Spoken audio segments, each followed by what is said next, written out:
Gaza में हाहाकार, Netanyahu को ट्रंप की फटकार।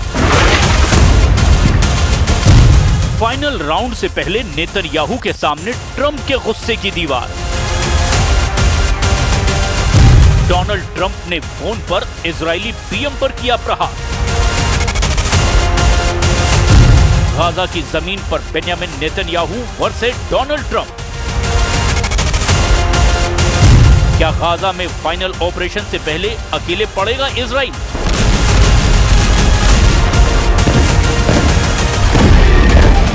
गाजा की जमीन पर कोहराम पार्ट 2 शुरू होने को है। नेतन्याहू की आर्मी पूरी तरह तैयार है। बाकायदा तबाही का पूरा नक्शा तैयार किया जा चुका है। जिन अधिकारियों के कंधे पर गाजा में मिशन फाइनल की जिम्मेदारी सौंपी गई है, उन्हें सब कुछ ब्रीफ किया जा चुका है। हमास के बचे हुए लड़ाकों को कैसे उनके अंजाम तक पहुंचाना है और कैसे बंधकों की सुरक्षित वापसी तय करनी है, सब कुछ तय हो चुका है। लेकिन नेतन्याहू की टीम के इन घातक इरादों के बीच एक फोन कॉल ने वॉशिंगटन से तेल अवीव तक हड़कंप मचा दिया है। 28 जुलाई की उस शाम माहौल सिर्फ सैन्य नक्शे और स्ट्राइक प्लान तक सीमित नहीं था, क्योंकि वॉशिंगटन से आया एक फोन कॉल सीधे नेतन्याहू की सियासी और सैन्य रणनीति पर प्रहार कर गया। अमेरिकी राष्ट्रपति डोनाल्ड ट्रंप, जो अब तक गाजा में इजराइल की सैन्य कार्रवाइयों को खुला समर्थन दे रहे थे, इस बार बेहद नाराज थे और वजह थी नेतन्याहू का ताजा बयान कि गाजा में कोई भूखमरी नहीं है। यह बयान ऐसे वक्त आया जब अंतर्राष्ट्रीय मीडिया और राहत एजेंसियां लगातार भूख से मरते बच्चों, खाली पड़े अस्पतालों और राहत काफिलों की बदहाली की तस्वीरें दिखा रही है। अगले ही दिन ट्रंप ने सार्वजनिक मंच से नेतन्याहू के दावे को खारिज कर दिया। उन्होंने कहा, गाजा में असली भूखमरी है, इसे आप फर्जी साबित नहीं कर सकते। और इसी के बाद नेतन्याहू ने तत्काल एक कॉल की मांग की।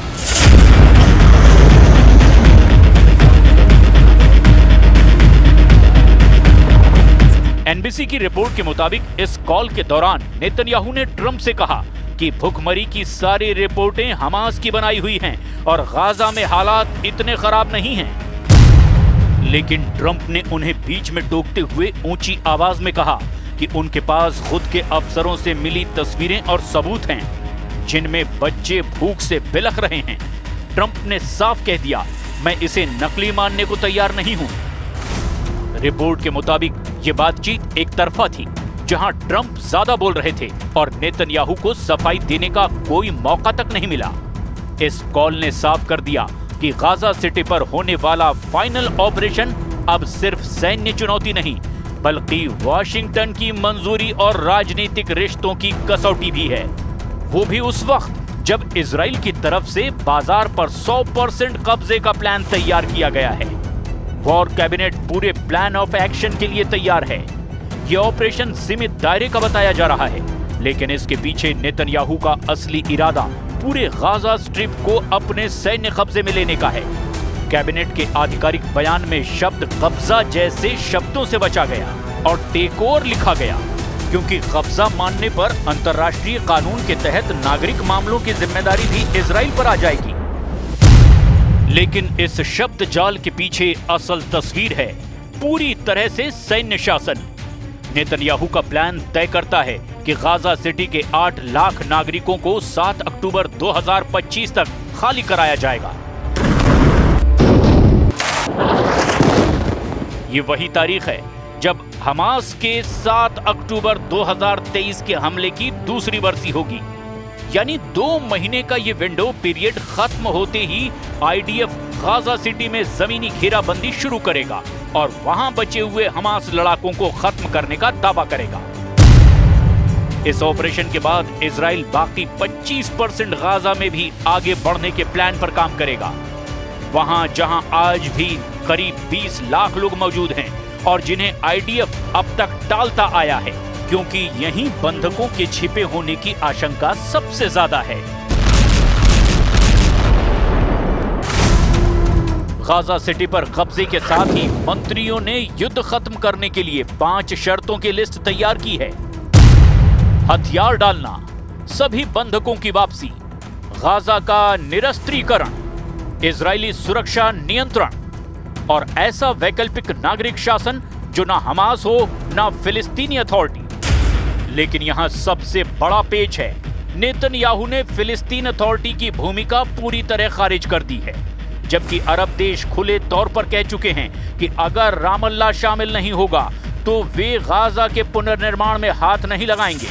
नेतन्याहू दावा करते हैं कि ऑपरेशन के बाद वे गाजा का नियंत्रण अरब फोर्सेस को सौंप देंगे, लेकिन अब तक उन्होंने ये नहीं बताया कि वे फोर्सेस कौन होंगी और क्या उनकी जमीनी मौजूदगी टिक भी पाएगी या नहीं।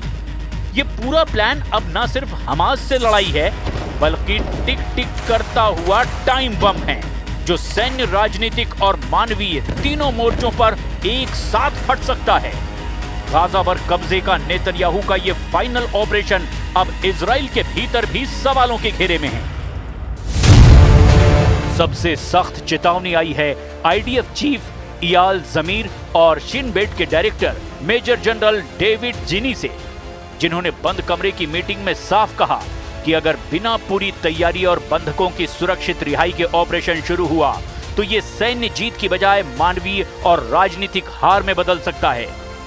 इजरायली इंटेलिजेंस का ताजा आकलन बताता है कि हमास के पास अभी भी 9 से 10 हजार एक्टिव लड़ाके बचे हैं, जो गाजा सिटी के सुरंग नेटवर्क में फैले हुए हैं। लेकिन नेतन्याहू पर गठबंधन के कट्टरपंथी मंत्रियों का दबाव है, जो कहते हैं कि गाजा को स्थायी रूप से कब्जे में लेकर वहां यहूदी बस्तियां बसाई जाए।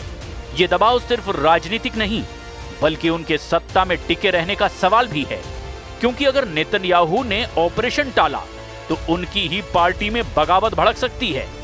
दूसरी तरफ अमेरिका और यूरोपीय यूनियन खुल करके कह चुके हैं कि गाजा में मानवीय आपूर्ति रोकना और बड़े पैमाने पर नागरिक विस्थापन अंतर्राष्ट्रीय कानून का उल्लंघन है। नेतन्याहू पर ट्रंप का हालिया गुस्सा इसी बड़ी वजह से सामने आया है, क्योंकि वॉशिंगटन को डर है कि अगर भूख और मौत के आंकड़े बढ़े तो पश्चिमी देशों में इजराइल समर्थक जनमत भी बदल सकता है।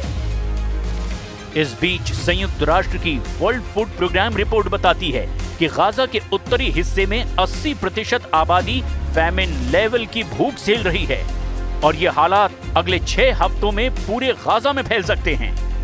यानी नेतन्याहू का फाइनल राउंड अब एक रेस है, घड़ी की टिक टिक, बंधकों की जान और अंतर्राष्ट्रीय राजनीति के तगड़े दबाव के बीच। अगर टाइमिंग चूक गई तो ये ऑपरेशन जीत के साथ एक कूटनीतिक आत्मघात साबित हो सकता है। गाजा के ऊपर मंडराता ये फाइनल ऑपरेशन सिर्फ एक सैन्य रणनीति नहीं है, ये एक ऐसी तंग रस्सी पर चलना है जहां हर कदम पर तलवार लटक रही है। नेतन्याहू के सामने चुनौती सिर्फ हमास को खत्म करने की नहीं, बल्कि उस राजनीतिक और मानवीय तूफान को झेलने की भी है जो इस ऑपरेशन के साथ उठेगा। वॉशिंगटन का मूड बदल चुका है। ट्रंप का गुस्सा इस बात का संकेत है कि अब बिना शर्त समर्थन की गारंटी खत्म हो रही है। यूरोप, अरब दुनिया और अंतर्राष्ट्रीय संस्थान पहले ही चेतावनी दे चुके हैं कि अगर गाजा में भूख, विस्थापन और मौत के आंकड़े बढ़े तो इजराइल को न सिर्फ कानूनी बल्कि कूटनीतिक नाकेबंदी का सामना भी करना पड़ेगा। और सबसे बड़ा खतरा यह है कि इन सारे दबाव के बीच बंधकों की जान दांव पर लग सकती है। आईडीएफ के वरिष्ठ अफसर भी कह चुके हैं कि अगर तैयारी अधूरी रही तो ये ऑपरेशन एक जीत नहीं, बल्कि इजराइल के लिए एक गहरी हार साबित हो सकता है। लेकिन नेतन्याहू के सामने सत्ता का समीकरण भी है। कट्टरपंथी गठबंधन के दबाव में वो पीछे हटते हैं तो कुर्सी डगमगा सकती है। यानी ये फाइनल राउंड दरअसल 3 मोर्चे की लड़ाई है। हमास के हथियार, वॉशिंगटन का भरोसा और सत्ता की कुर्सी।